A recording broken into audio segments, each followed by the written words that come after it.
Je vous avais dit que je voulais faire des vidéos qui avaient plus de sens, et bien si je prends pas la parole à l'heure actuelle, franchement je vois même pas l'intérêt d'être sur cette plateforme.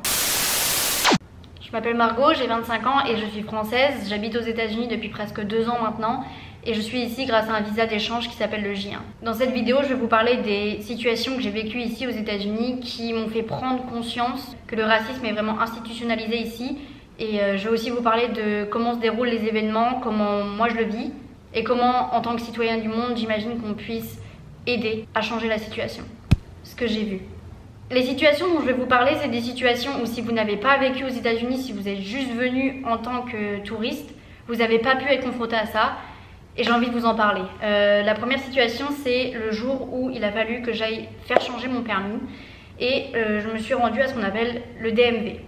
J'ai dû remplir un questionnaire et très vite dans ce questionnaire, on vous amène à répondre explicitement à une question qui est la suivante: de quelle couleur est votre peau? Quand je me suis retrouvée face à cette question, je me suis dit mais c'est quoi ce délire? Ça m'a paru tellement irréel. En fait, c'est une situation qui est devenue habituelle parce que à chaque fois que je devais aller quelque part, que ce soit pour avoir un numéro de sécurité sociale, que ce soit pour aller chez le médecin, je crois aussi que c'est arrivé quand j'ai dû ouvrir un compte en banque, on m'a demandé explicitement la couleur de ma peau. Alors j'en ai parlé autour de moi, j'en ai parlé à des Américains qui me disent oui mais pour des questions d'identification c'est plus pratique, etc. Je sais pas pourquoi, c'est une raison à laquelle je crois absolument pas. Et mon premier instinct ça a été plutôt de me dire je suis en train de faire des papiers pour changer mon permis. Si jamais j'avais été citoyenne américaine, est-ce que le fait que je sois blanche fait que j'aurais payé moins cher d'assurance que la personne à côté de moi qui est noire? J'en sais rien, je sais pas. Peut-être que je spécule, mais c'est une idée qui m'a traversé l'esprit. Le second exemple que j'ai, c'est lorsque j'ai fait mes papiers pour venir ici. Donc je suis une au pair, autrement dit une babysitter qui vit avec une famille américaine. Et j'ai dû m'inscrire sur le site internet d'une agence pour pouvoir partir. Il faut savoir qu'on vous pose des milliards de questions avant de vous mettre en contact avec des familles. Et notamment la suivante: est-ce que ça vous dérange d'être avec une famille de race particulière?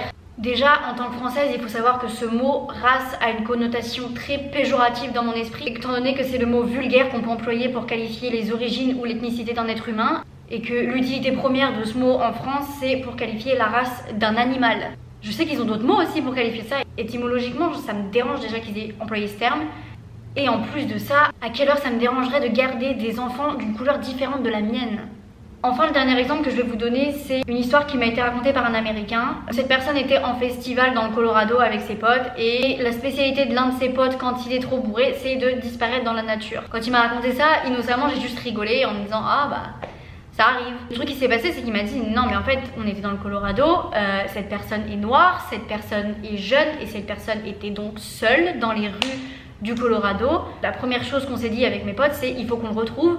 Autrement, il y a de grandes chances qu'il se fasse tirer dessus. Et en fait, c'est à ce moment-là que j'ai compris le climat de peur et de terreur qui est omniprésent ici. Ce climat de peur qui gravite autour du racisme et des forces de l'ordre, c'est vraiment dingue. Ensuite, notre prise de conscience. George Floyd n'est malheureusement pas le premier homme noir à perdre sa vie suite à des violences policières. Les auteurs de ce crime auraient, comme dans de nombreux cas, pu échapper à cette histoire en toute impunité, mais cette fois ça a été filmé et massivement relayé sur les réseaux sociaux, par les médias, suffisamment relayé pour que l'indignation causée fasse littéralement que le peuple s'est soulevé pour demander justice. Cette fois-là ça a fonctionné, cette fois. C'est ça le pire, c'est qu'il y a tellement eu de personnes avant George Floyd que je pourrais vous citer que 4 noms. Il n'y a que 4 noms qui me viennent à l'esprit parce que c'est tellement monnaie courante, c'est tellement banalisé, c'en est infligeant. Et non, ce n'est pas une tendance, c'est pas juste un hashtag sur Instagram, c'est un vrai combat pour les droits de l'homme. Si vous vous réveillez que maintenant, j'ai envie de vous dire, mieux vaut tard que jamais. Daddy changed the world. Ça a été les mots de sa fille quelques jours après son assassinat. L'assassinat de George Floyd a eu lieu le 25 mai et quelques jours après, on a vraiment pu voir le soulèvement de ce pays qui en a plus cassé de voir ça. De voir des gens se faire tuer gratuitement sur un trottoir, dans leur lit, en train de faire un jogging. Donc moi je vis à Philadelphie et les manifestations ont commencé à avoir lieu le samedi qui a suivi. Et en toute honnêteté, je savais même pas que c'était en train de se passer.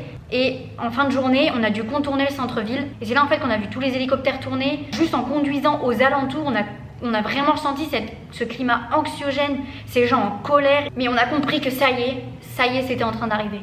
Ce week-end-là, j'ai quasiment pas dormi parce que au-delà du fait que je me suis posé la question suivante 40 000 fois, comment tu peux te croire supérieur à un autre être humain au point de le laisser mourir sous le poids de ton propre corps, alors qu'il est là en train de te supplier de lui laisser la vie sauve? Je me suis posé 40 000 fois cette question dans ma tête et j'ai vraiment toujours aucune réponse. Et je suis toujours dans une réelle incompréhension sur ça.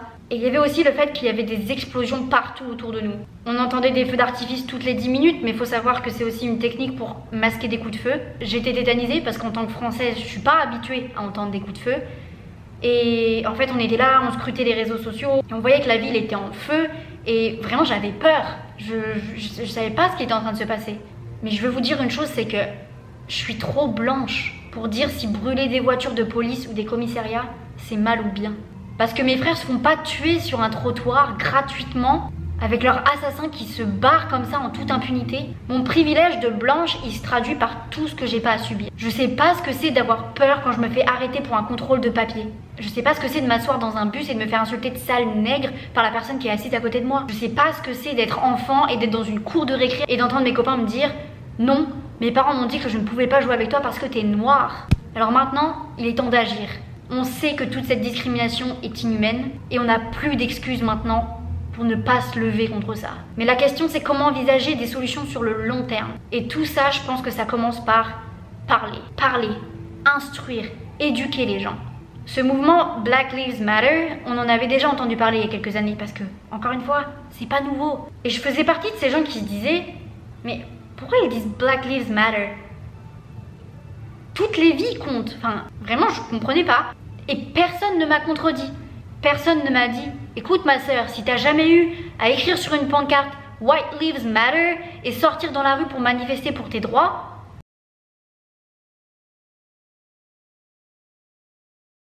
moi j'aurais aimé qu'il y ait des gens qui m'informent, j'aurais aimé qu'il y ait des gens qui me reprennent et qui me disent « Tu as tort ». Donc informez les gens qui vous entourent, éduquez vos amis, vos parents, vos enfants. Parce que oui, ça commence sous votre toit. À l'anniversaire de votre grand-mère, n'ayez pas peur d'avoir des discussions qui vont foutre la moitié de la table mal à l'aise. Il y a des choses qui ne sont pas normales et vous devez prendre la parole pour ces personnes de couleur qui ne sont pas présentes dans la salle. Voyagez aussi parce que rien de mieux que de se faire son opinion par ses propres yeux. Signez les pétitions pour défendre toutes ces causes qui relèvent juste du droit de l'homme. Parce qu'ils ont plus de mélanine que moi, ils devraient aller plus en prison. Que vous le croyez ou non, c'est comme ça qu'est gouverné ce pays, c'est comme ça qu'est gouverné ce monde. Et ça depuis des siècles. Manifester, c'est notre droit. Et en tant que Français, on sait qu'on sait y faire, alors faites-le, c'est maintenant plus que jamais.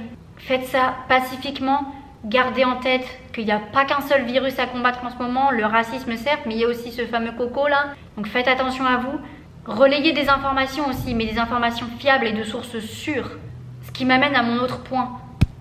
Ayez un œil critique. Ne croyez pas tout ce qu'on vous dit. Soyez sceptique, demandez des preuves, demandez des faits, des chiffres, demandez du contexte aussi. Et surtout, très important, remontez jusqu'à l'origine. Demandez-vous pourquoi, comment tout ça a démarré. Et je vous jure qu'à partir de ce moment-là, c'est impossible que vous ne vous engagiez pas dans cette cause. C'est impossible. Il ne faut pas qu'on se laisse conditionner par les médias. J'ai fait mes études dans le marketing, j'ai travaillé dans le domaine. Manipuler les audiences, manipuler les foules. Les hommes savent le faire. Il est possible qu'on s'introduise chez nous via ce que vous avez dans les mains à ce moment précis ou ce que vous êtes en train de regarder, vos écrans.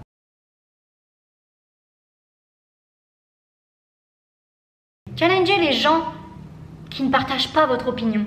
Essayez de comprendre pourquoi ils pensent ça. Et par A plus B, prouvez-leur que ce sur quoi ils basent tout n'est que fumisterie et conditionnement psychologique.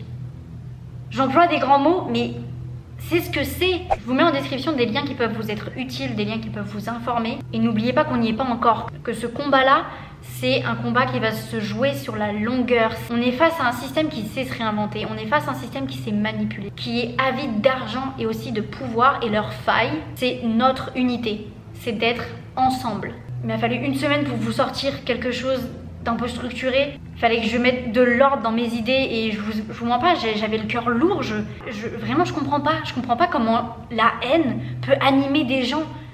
Mais ces derniers jours, de voir une planète entière se lever contre ça, je me dis, il y a de l'espoir. Et moi, je veux y croire à ce monde meilleur. Je veux croire à l'égalité de chacun. Liberté, égalité, fraternité, c'est ce qu'on nous a mis dans le crâne en tant que Français depuis qu'on est né.